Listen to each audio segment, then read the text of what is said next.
நெகேமியா ஆகமம் அதிகாரம் 3.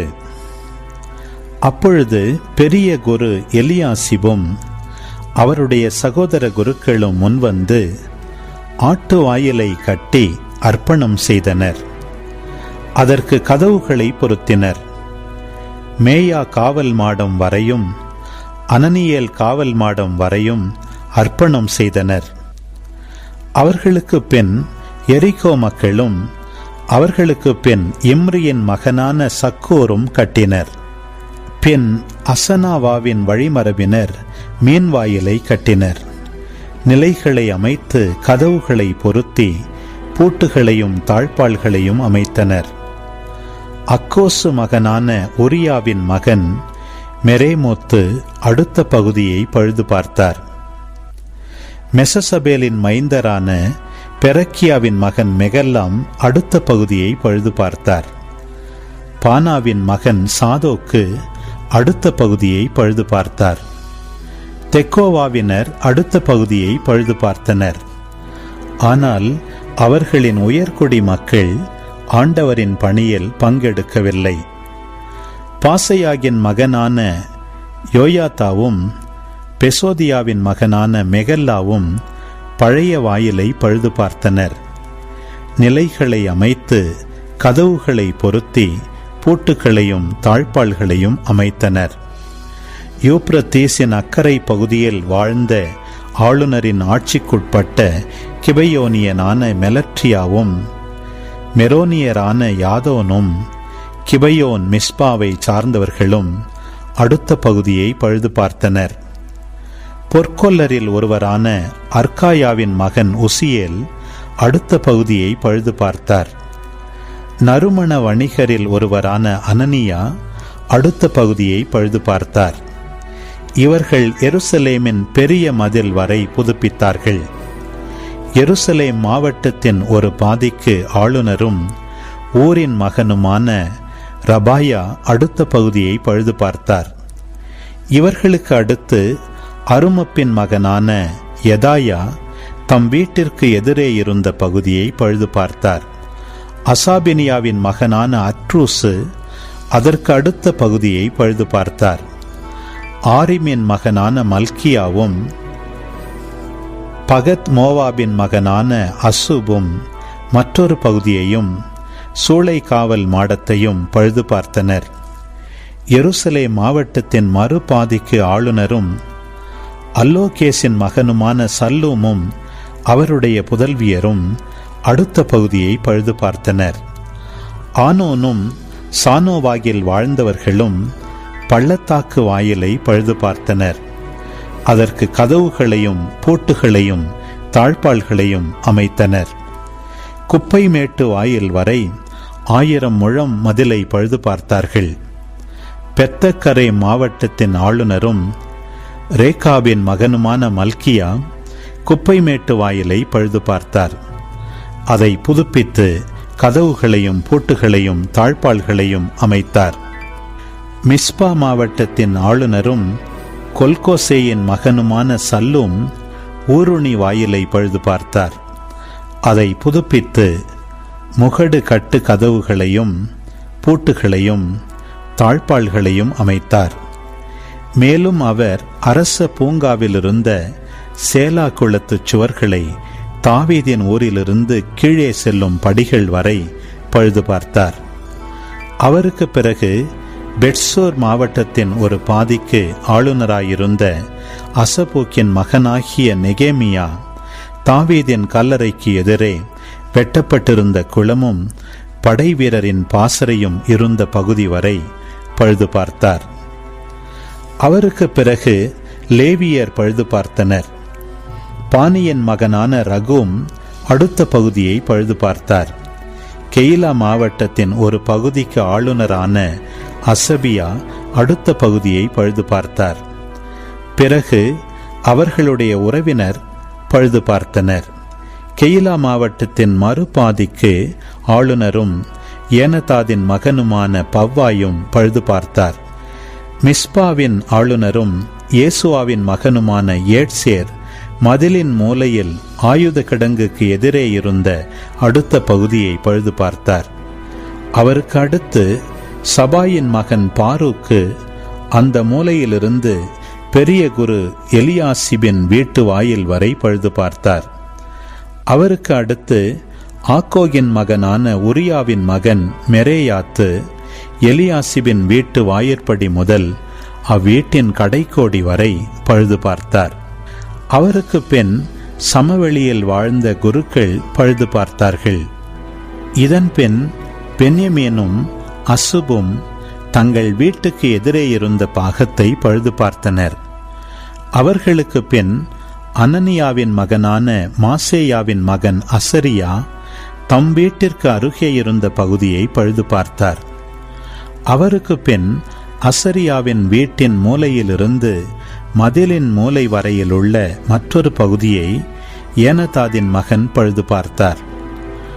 மூலைக்கும் சிறை முற்றத்தை நோக்கி அரச மாளிகையிலிருந்து உயர்ந்திருக்கும் காவல் மாடத்திற்கும் எதிரே இருந்த பகுதியை ஊசாயின் மகன் பாலால் பழுது பார்த்தார். அவருக்கு பின் பாரோசின் மகன் பெதாயாவும் ஓபேல் வாழ் கோவில் பணியாளர்களும் கிழக்கிலிருந்த தண்ணீர் வாயிலின் எதிர்ப்புறத்தையும் உயர்ந்திருக்கும் கோபுரத்தையும் பழுது பார்த்தனர். அவருக்கு பின் உயர்ந்திருந்த பெரிய காவல் மாடத்திலிருந்து ஓபேல் வரையிலுள்ள பகுதியை தெக்கோவாவினர் பழுது பார்த்தனர். குதிரை வாயில் முதற்கொண்டு குருக்கள் ஒவ்வொருவரும் தம் வீட்டிற்கு எதிரே உள்ள பகுதிகளை பழுது பார்த்தனர். அவர்களுக்கு பின் இம்மேரின் மகன் சாதோக்கு தம் வீட்டிற்கு எதிரேயுள்ள பகுதியை பழுது பார்த்தார். அவருக்கு பின் கீழ்வாயில் காவலரும் செக்கனியாவின் மகனுமான செமாயா பழுது பார்த்தார்.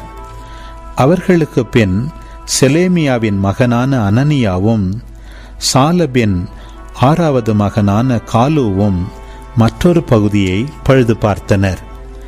அவர்களுக்கு பின் பெரேக்கியாவின் மகனான மெசுல்லாம் தம் அறைக்கு எதிரே உள்ள பாகத்தை பழுது பார்த்தார். அவருக்கு பின் பொற்கொல்லர்களில் ஒருவரான மல்கியா கணக்கர் வாயிலுக்கு எதிரே இருந்த கோவிற்பணியாளர் வணிகர் ஆகியோரின் குடியிருப்பிலிருந்து மூலையிலிருந்த மேல் மாடி வரையும் பழுது பார்த்தார். மூலையிலிருந்த மேல் மாடிக்கும் ஆட்டு வாயிலுக்கும் இடையிலுள்ள பகுதியை பொற்கொல்லரும் வணிகரும் பழுது பார்த்தனர். செக்கரியா ஆகமம் அதிகாரம் 14. இதோ ஆண்டவரின் நாள் வருகின்றது. அப்போது உன்னிடமிருந்து கொள்ளையிடப்பட்ட பொருள்கள் உன் கண்ணெதிரே பங்கிடப்படும். எருசலேமுக்கு எதிராக போர் தொடுக்கும்படி நான் வேற்றினத்தார் அனைவரையும் ஒன்று கூட்டப் போகிறேன்.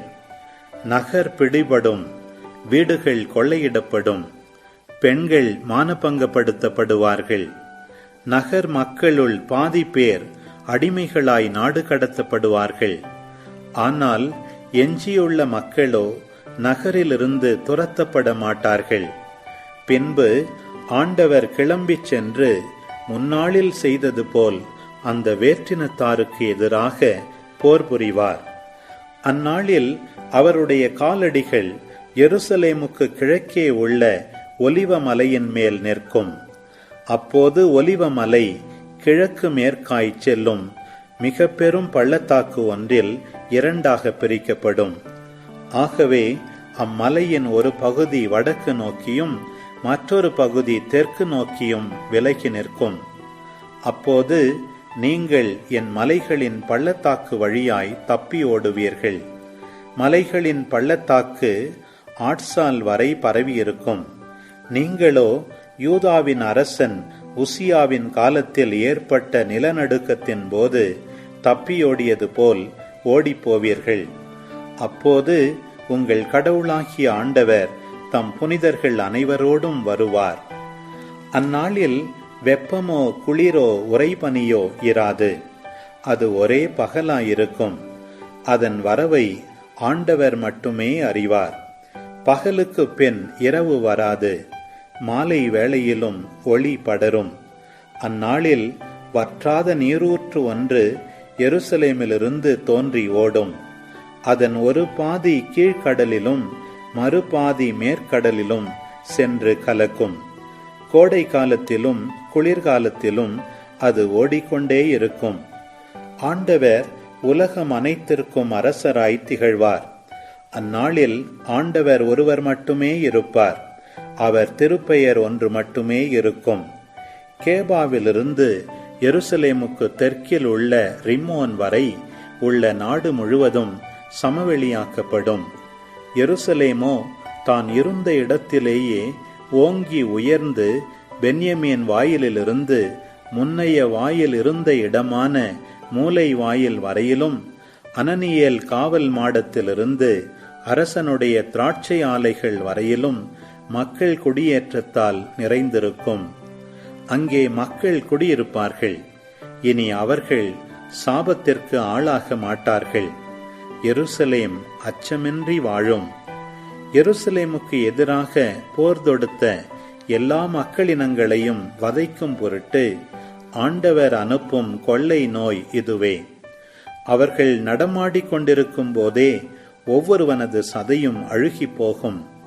அவர்களுடைய கண்கள் தம் குழிகளிலேயே அழுகி போகும். நாக்குகளும் வாய்க்குள்ளேயே அழுகிவிடும். அந்நாளில் ஆண்டவர் அவர்களுக்கிடையே பெரும் குழப்பத்தை ஏற்படுத்துவார். அப்போது அவர்கள் ஒவ்வொருவரும் அடுத்திருப்பார் மேல் கை வைப்பர். அடுத்திருப்பாருக்கு எதிராக கையை ஓங்குவர். யூதாவும் கூட எருசலேமுக்கு எதிராக போர் தொடுக்கும்.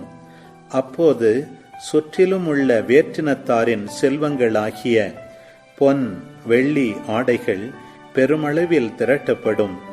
அவர்களுக்கு கொள்ளை நோய் வந்தது போலவே அவர்களுடைய பாளையங்களில் இருக்கும் குதிரைகள், கோவேறு கழுதைகள், ஒட்டகங்கள், கழுதைகள் முதலிய எல்லா விலங்குகளுக்கும் கொள்ளை நோய் வரும். பின்பு எருசலேமுக்கு எதிராக எழும்பிய வேற்றினத்தாரில் எஞ்சியிருக்கும் அனைவரும் படைகளின் ஆண்டவராகிய அரசரை தொழவும் கூடார திருவிழாவை கொண்டாடவும் ஆண்டுதோறும் அங்கே போவர். உலகின் இனத்தார் எவரேனும் படைகளின் ஆண்டவராகிய அரசரை தொழ எருசலேமுக்கு போகவில்லை என்றால் அவர்கள் நாட்டில் மழை பெய்யாது. எகிப்து நாட்டினர் அவரை வழிபட வரவில்லை ஆயின் அவர்களுக்கும் மழை இல்லாமற் போகும். கூடார திருவிழாவை கொண்டாட வராத மக்களினங்களை வதைத்த அதே கொள்ளை நோய் அவர்களையும் வதைக்கும். இது எகிப்தின் பாவத்திற்கும் கூடார திருவிழாவை கொண்டாட வராத மற்றெல்லா வேற்றினத்தாரின் பாவத்திற்கும் கிடைக்கும் பயன். அந்நாளில் குதிரைகளின் கழுத்திலுள்ள மணிகளில் ஆண்டவருக்கென அர்ப்பணிக்கப்பட்டவை என்று எழுதப்பட்டிருக்கும். ஆண்டவரின் கோவிலில் இருக்கும் பானைகள் பலிபீடத்தின் முன்னிருக்கும் கிண்ணங்களை போலிருக்கும். யூதாவிலும் எருசலேமிலும் உள்ள ஒவ்வொரு பானையும் படைகளின் ஆண்டவருக்கே அர்ப்பணிக்கப்பட்டதாயிருக்கும். பலி செலுத்துவோர் எல்லாரும் பலி இறைச்சியை சமைப்பதற்காக அவற்றை எடுக்க முன்வருவார்கள். மேலும் அந்நாள் முதல் படைகளின் ஆண்டவரது கோவிலில் வணிகர் எவரும் இருக்க மாட்டார்.